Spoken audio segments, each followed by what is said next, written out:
서부 개척 시대 골드러쉬를 모르는 사람은 없습니다. 캘리포니아 LA, 샌프란시스코도 이 당시 건설된 도시이고 리바이스 청바지도 너무나 유명하죠. 하지만 이 골드러쉬를 시작한 인물인 존 어거스트 셔터라는 이름을 들어본 사람은 많이 없습니다. 캘리포니아에서 나온 거의 모든 금의 주인으로 세계 최고의 부자인데도 말이죠. 이번에는 세상에서 가장 부유한 남자이면서 가장 불운하게 죽은 사람에 대해서 이야기해보겠습니다.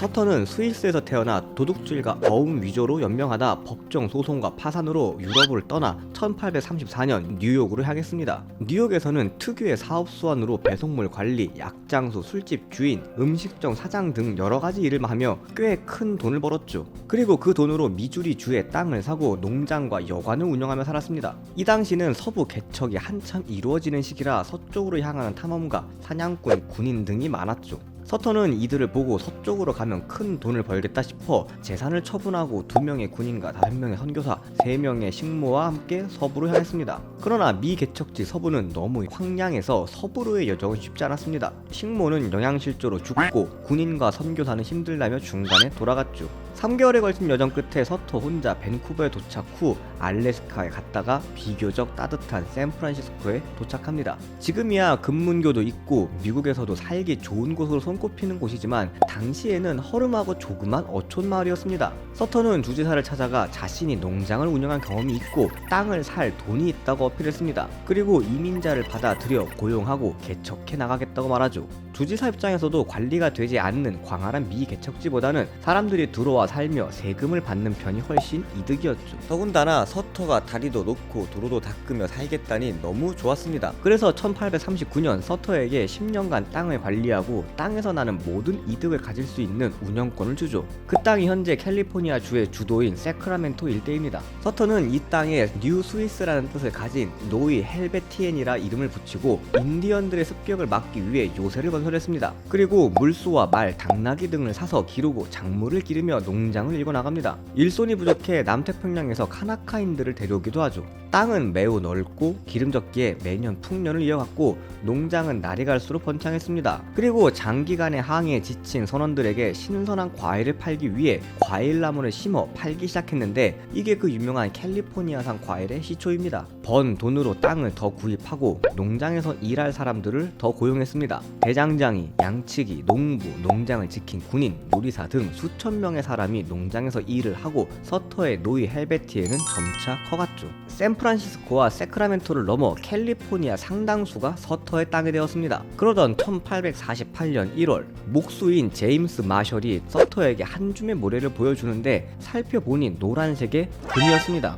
눈이 휘둥그레진 서터는 마셜에게 이것이 어디서 나왔는지 묻고 그곳으로 가봅니다. 콜로마 강가에 도착해서 보니 진짜 모래 반, 금 반으로 사금이 지천에 있었죠. 서터는 바로 같이 간 인부들에게 입단속을 시켰습니다. 비밀이 유지되어야 온전히 자신이 이 금을 컨트롤할 수 있다는 것을 알았죠. 그러나 이 비밀은 일주일밖에 가지 못합니다. 입에서 입으로 전해지며 농장 사람 전부가 이 금에 대해 알게 되었고 자신의 할 일을 내팽겨치고 콜로마 강으로 가서 사금만 채취하고 있었습니다. 소는 배가 고파 죽고 곡식은 썩어가고 관리되지 않은 건물은 무너져갔습니다. 서터의 농장을 지킨 군인조차 총을 버려두고 강에 뛰어들어 사금을 긁어냈죠. 그리고 이 금 발견 소식은 미국뿐 아니라 유럽과 남미에도 퍼졌습니다. 금을 채취하는 행렬이 끊임없이 이어졌죠. 골드러시의 시작입니다.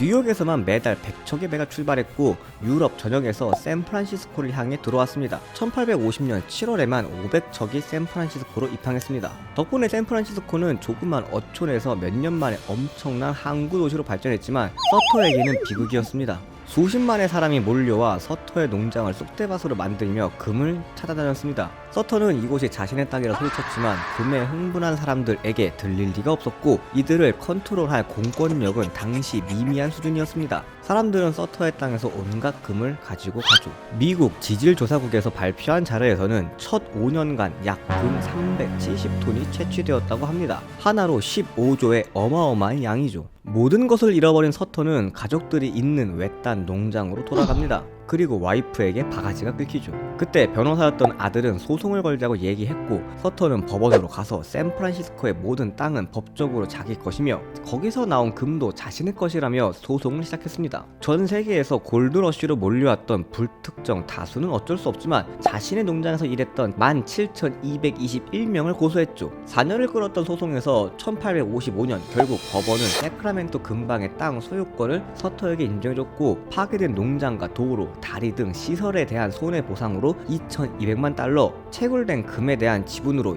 2,500만 달러에 대한 권리를 받아야 한다고 판결을 내립니다. 당시 1달러는 지금의 30달러 정도로 한화로는 약 2조에 달하는 액수입니다. 거기에 땅의 소유권까지 인정받은 서튼은 세계 최고의 부자가 되었죠. 하지만 이것은 진짜 불행의 시작이었습니다. 이 판결을 듣고 고소를 당한 사람들이 모이기 시작했습니다. 각자 갱을 고용하고 지인들을 모아 그 수는 1만 명이 훨씬 넘었고 무기로 무장을 했죠. 이들은 법원으로 쳐들어가서 건물에 불을 지르고 판사를 죽이려고까지 했고 서터의 농장에 안입했습니다. 성남 폭도들의 습격에 아내와 둘째 아들은 살해당하고 셋째 아들은 도망가다 강에 빠져 익사, 첫째는 도주하다 결국 자살을 합니다. 아내와 자식을 모두 잃은 서터에게 남은 것은 재판 판결문 하나였습니다. 하지만 판결의 집행은 이루어지지 않았습니다. 행정 처리가 지금과 다르게 빠르지 않은 것도 있겠지만 당시 금을 보고 넘어온 사람이 약 50만 명입니다. 이 많은 사람들을 다 컨트롤할 수 없기에 미국 정부에서 그냥 무시해버린 거 아닐까 생각이 듭니다. 서터는 판결문을 들고 워싱턴으로 가서 법원과 의사당을 비루한 복장으로 25년간 배회하고 결국 1880년 사망을 하고 맙니다. 서부 개척과 골드러시로 미국은 더 발전하게 되고 샌프란시스코는 여전히 미국에서 가장 부유한 지역 중 한 곳으로 남아있습니다. 그러나 가장 부유했지만 가장 비참했던 사람 서터는 이것을 보지 못하고 누리지도 못한 채 죽고 말았죠.